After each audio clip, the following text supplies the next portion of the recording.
everyone. Welcome to our podcast today. We're talking about real world issues that affects our life. Yes, and for today's episode, we will be talking about global conflict and local impact. So these are the problems that we experience locally and internationally in our community. Exactly. Hindi kayo sa global crisis. Apektado ka sa itong presyo, itong trabaho, sa itong panginabuhi. So, pumunta na, nag-invite ang mga guests nga makashare sa ilang experiences and insights about sa silang mga ma-experience kibalik sa nakahitabo karon sa atong community. So, let's welcome them. So, what's up? Welcome, sir. Welcome, sir. Welcome sa among studio, sir. Good morning. Good morning po. Welcome. Sige, good po. So, kumusta na lugar mo, sir? Kumusta pa ka ang inyong mga trabaho? Ikaw, sir, sa kayong trabaho? What ba na yan? Currently a teacher.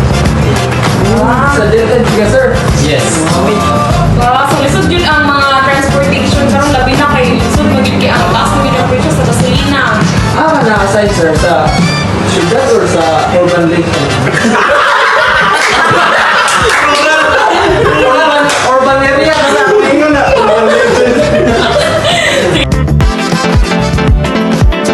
Good podcast, it'll sound great interviews all around. Every post, every view, sharing stories fresh and true. In this podcast we connect with respect in every step. Questions clear, open mind.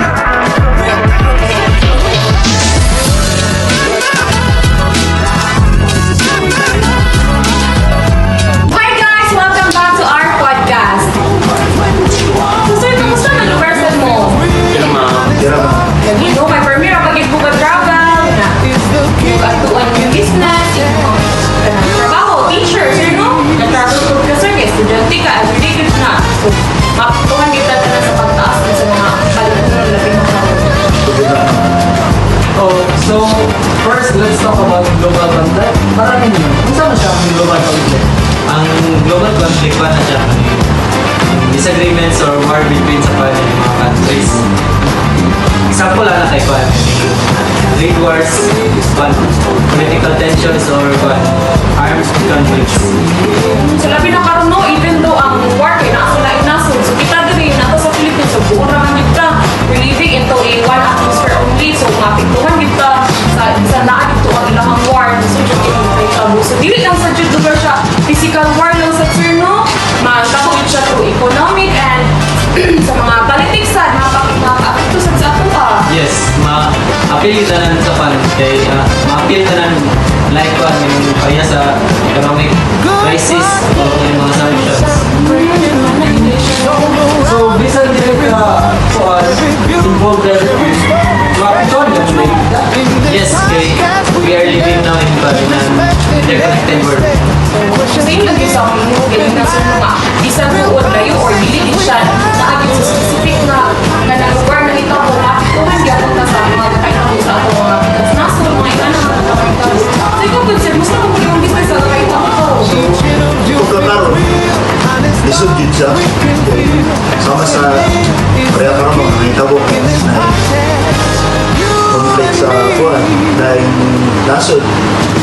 Jadi sa kuwan, mapiktuan yun ta sa ekonomiya. Gasolina na ito karoon, nagtaas kung magsagira sa Middle East.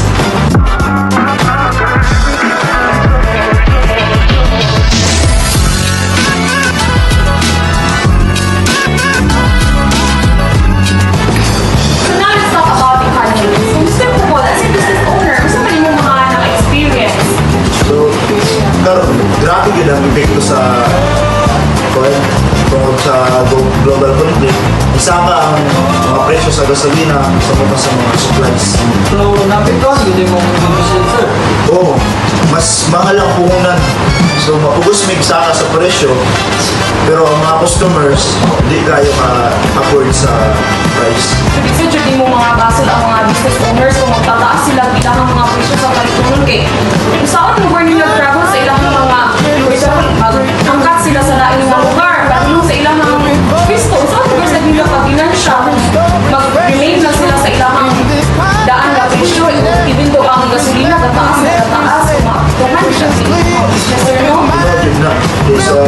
transportation ba daan gasolina mas gamit hindi ang gasolina may travel sa mga produkto diba yan ang yun na sa business Each interview feels real.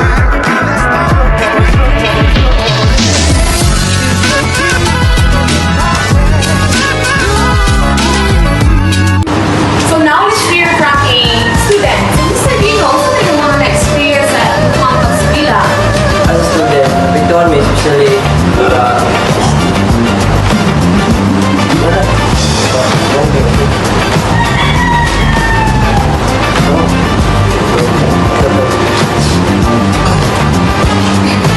So now let's hear from a student. So Mr. Dino, ano yung mga na-experience sa mga pagsila? as a student, napiktuhan mo especially sa professional school supply. Yes, kaya ang global issues makapekto sa technology or services. So mag-isa dito, mag-study na sir, no? Kay mapiktuhan na natin yung mga internet. So, especially kung limited yung budget sa stress kay awareness sa global problems. Kung karoon ko na, hindi ba rin balik karoon yung gawas ba na 100% kagawa ko ay iba dahil lang mga players. Pero nung nagunggan, lugar na rin yung na ako sa lugar. Kahit ang nasa yung sir, ang share na gawa sa memo nga, pa 100% na ang coaching para sa mga students. Although mag-research mo anak, like, mag-research adjust to the internet. So, kung sa mga mas prefer ninyo anak sa student, ang pag-ato sa simulahan everyday na mag-sleep or ang naalam mo sa inyong balay. Pero kung gusto mo internet kaya po, so may mas, iba mas prefer ninyo anak. Pero lang face to face class, pwede naman mo kapag-apply. Bisa gawa lang sa nila, pwede mo. Gusto lang ba? Gusto. Thank you, sir. So, lagi, sir, nakasugyan ka about sa chat na remote coaching, anak. So, si teacher po, sa mga lugar yung mga imong anak nga, yun ba ka anak kapag ito ay 100% ka daw ang remote coaching sa chat, hindi pa ka mag-visit ang mga student, adjust na wala sila kapagkita, physical nga, magtulog sa ilang ka. Sa ako ang parang mas mag-prepare ko sa kwan sa face-to-face yun. Para sa pagkakataon, magkita mga student sa face-to-face kaysa sa online. Lagi po, may usod sa dyan mag-adjust both student o ang teacher, ana, labi na ko, even though, kung nila na sa kung magasto ang student sa gasolin, mag-usod ko sa sila adjust sa ilang mga internet connection, may hindi man tanan maka-afford sa internet connection. Uwi sa mga student, ana. Dili sila parinis. Wala sila limited nila access sa kwan sa internet. Nag-page. For example, wala sila sa ilang mga anak mga access nila para maka-tuon sa ilang mga teacher. With respect in every step, questions clear, open mind, real conversation. Kaya ikuha niya sa class ko. Yan to kami. 12 hours. Yaw, wala na sukayan to.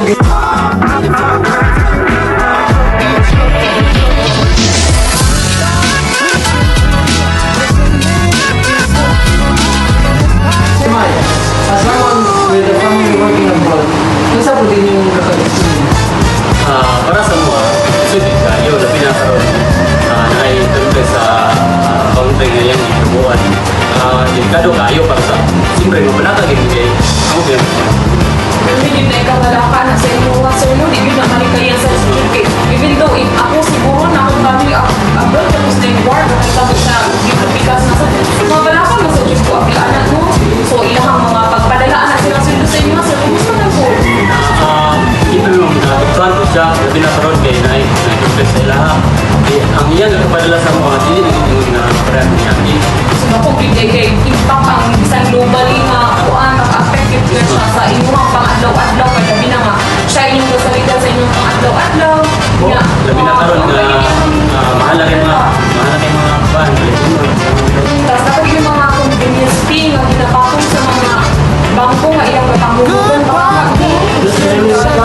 Emotional and financial impact din sila. Daladala ka sa kapon mo, isanapan din sa Pinas. In this podcast, Imunod na siya. So, even though inyong maraming nandang gani, mag-travel mo, sa pikas nga, city pa mga, lagi ka balakaw,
makita mo good kung sa pagtaas ng mga price, mga customers, wala kayo, di kayo ka-afford tungkol sa kamahal. Lagi sa, dili sa nato mabasa ako mga kauban nga business owners kung mag-increase sila silang mga prices.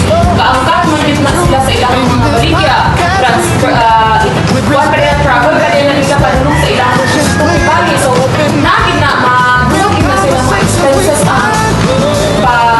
pagtaas sa gasolina, kung gusto mo yung gasolina, sir, no? So, ikaw, sir, teacher, kaya pa ba sa sulido, sa monthly, ang pamanikod gawin, afford ka ba? Sabi kayo na natin pa rin or kasi mga kauban na teacher, ang sabi ka mga tapos sila Sa karon, kaya pa man ang kuan ang pag-budget sa monthly nga salary. Ang problema lang sa sunod niya pa no, mataas naging siya mataas. Gusto rin siya i-budget.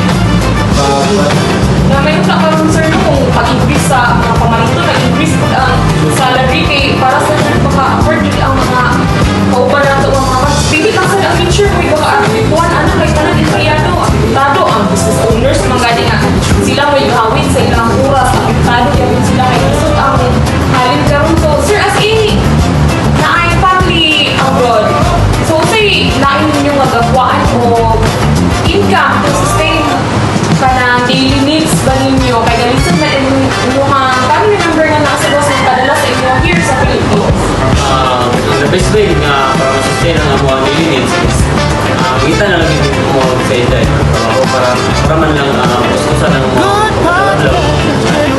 Discard yun everyday yun ang kinahanglan. So, discard. So, sir, as a student, kung may matabang para sa inyo sa inyong parents na discard yung mga para makulang-kulang ang mga lesson na nag-invest sa inyo sa inyong pagkakabanda ng pagsusulat.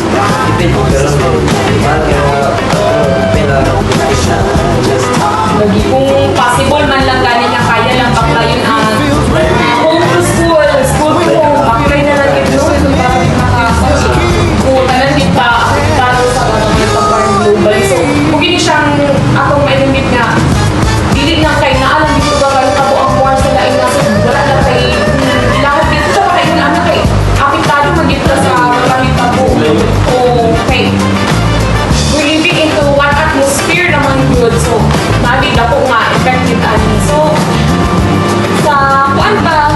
So, naman naman itong pautan ako kung sa ilang mga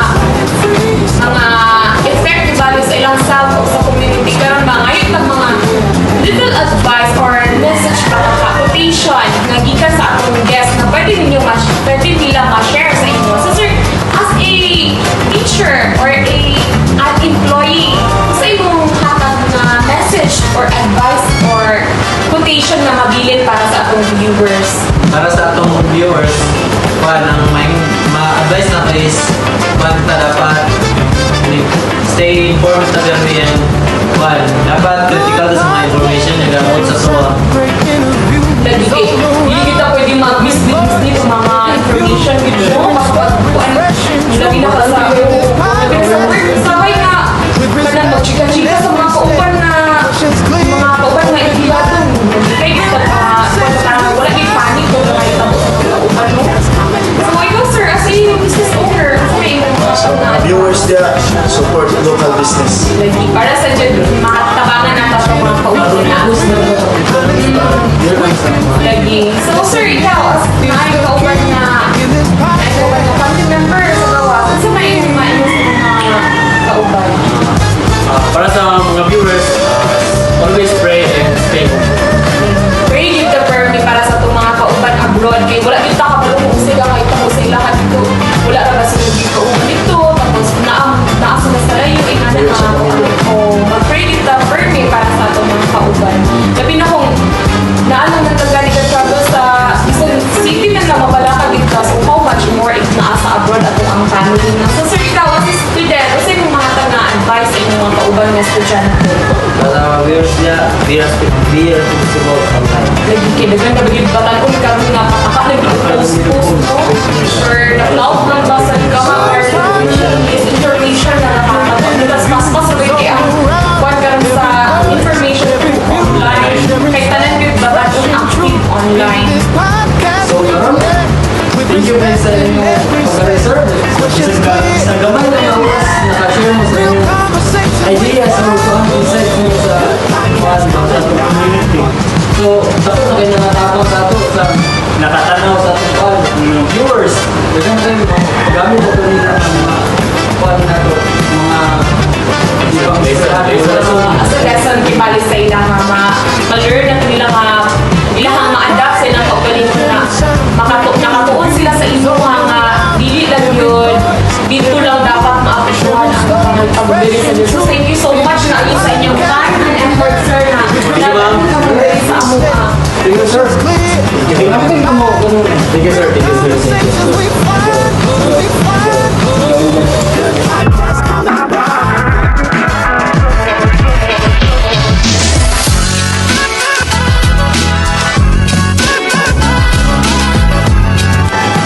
So to conclude our podcast, global conflict may seems far away, but their effects are real right here in our daily lives. Busa, importante yung mag-tayo ka, tinabangay ka sa community. Thank you so much at mga guests kanina no kay nakakatulog ka sa ilaha.